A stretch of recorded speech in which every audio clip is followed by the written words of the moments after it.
Hi മക്കളെ, ഞാൻ Swathi, Kozhikode medical കോളേജിലെ ഫൈനൽ ഇയർ MBBS സ്റ്റുഡൻ്റ് ആണ്. നാളെ ഇതാ നമ്മുടെ നീറ്റ് എക്സാമിൻ്റെ തലേ ദിവസമാണ്.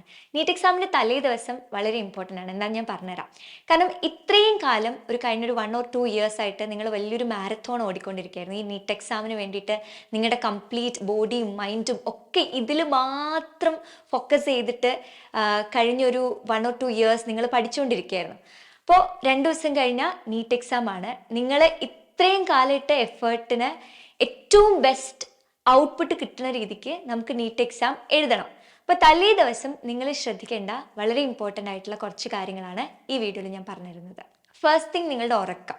എനിക്കറിയാം, കഴിഞ്ഞ ഒരു വർഷമായിട്ട് നിങ്ങൾ 6 മണിക്കൂർ, ചിലർ 5 മണിക്കൂർ, 6.5 മണിക്കൂർ ഇത്ര സമയത്തിലൊക്കെ ആയിരിക്കും ഉറങ്ങിയിട്ടുണ്ടാവുക. പക്ഷേ പല വീഡിയോകളിലായിട്ട് ഞാൻ വന്ന് പറഞ്ഞിട്ടുണ്ട്, ലാസ്റ്റ് ദിവസങ്ങളോട് അടുക്കുമ്പം നിങ്ങൾ നല്ലോണം ഉറക്കം കൊടുക്കണം. നിങ്ങളുടെ ബോഡിക്ക് അത് വേണം, കാരണം നിങ്ങൾ അത്രയും എഫേർട്ട് ഇടുന്നുണ്ട്. അപ്പോൾ ഇത്രയും കാലം നിങ്ങൾ എങ്ങനെയാണ് ചെയ്തതെന്നൊന്നും എനിക്കറിയില്ല. എനിവേയ്സ്, നീറ്റ് എക്സാമിൻ്റെ തലേന്നും അതിൻ്റെ തലേന്നൊക്കെ നിങ്ങൾ നല്ലോണം ഉറങ്ങാൻ നോക്കണം.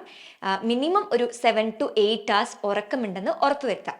രണ്ടാമത്തെ കാര്യം, ഇന്ന് നമ്മൾ അങ്ങനെ റഷായിട്ട് ഒന്നും പഠിക്കാൻ പോകുന്നില്ല. നമുക്കറിയാം, കഴിഞ്ഞ ഒരു വർഷമായിട്ട് നിങ്ങൾ അത്രയ്ക്കും പഠിച്ചിട്ടുണ്ട്, ഒരുപാട് എക്സാംസ് എഴുതിയിട്ടുണ്ട്, എക്സാം പേപ്പർ അനാലിസിസ് നടത്തിയിട്ടുണ്ട്, കുറേ ക്ലാസ്സസ് അറ്റൻഡ് ചെയ്തിട്ടുണ്ട്, ഒരുപാട് തവണ നിങ്ങൾ തന്നെ ഒരേ ചാപ്റ്റർ പഠിച്ചിട്ടുണ്ട്. അപ്പം അത്രയും തവണ നിങ്ങൾ പഠിച്ചെല്ലാം സെറ്റാണ്. അപ്പോൾ ഈ തലേ ദിവസം ഇനി നിങ്ങൾ റഷായിട്ടൊന്നും പഠിക്കാൻ പോകരുത്, പുതിയ ഒരു കാര്യങ്ങളും നിങ്ങൾ പഠിക്കാൻ പോകരുത്. നമ്മൾ ഓൾറെഡി പഠിച്ച കാര്യങ്ങൾ വളരെ ജെൻറ്റിലായിട്ട് നിങ്ങൾക്ക് പറ്റുന്ന രീതിക്ക് മാത്രം റിവൈസ് ചെയ്ത് പോവുക.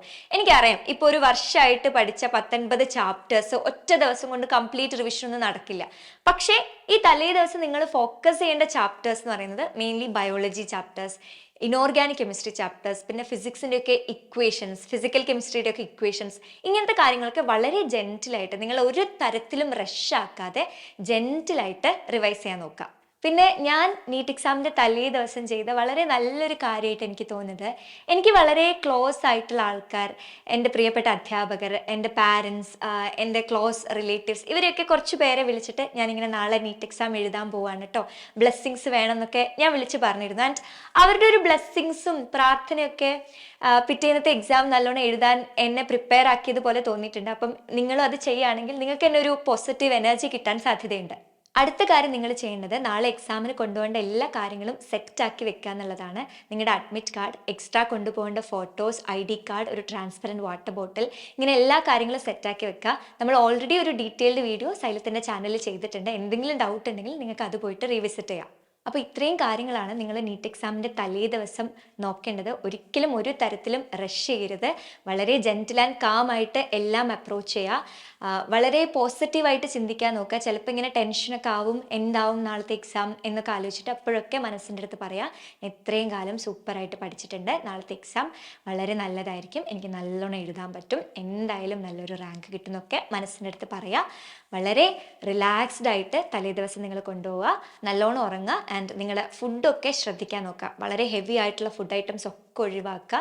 ഫ്രൂട്ട്സും വെജിറ്റബിൾസും നല്ലോണം ഹൈഡ്രേറ്റ് ഒക്കെ ചെയ്ത് ഇങ്ങനെ തലേത്തെ ദിവസം നിങ്ങൾ കൊണ്ടുപോവാണെങ്കിൽ പിറ്റേന്നത്തെ ദിവസത്തേക്ക് അത് നിങ്ങളെ കൂടുതൽ പ്രിപ്പയർഡ് ആക്കും. അപ്പോൾ മറ്റന്നാളത്തെ എക്സാം നിങ്ങൾ സൂപ്പറായിട്ട് എഴുതണം. നിങ്ങളെ കൊണ്ട് പറ്റും. All the best.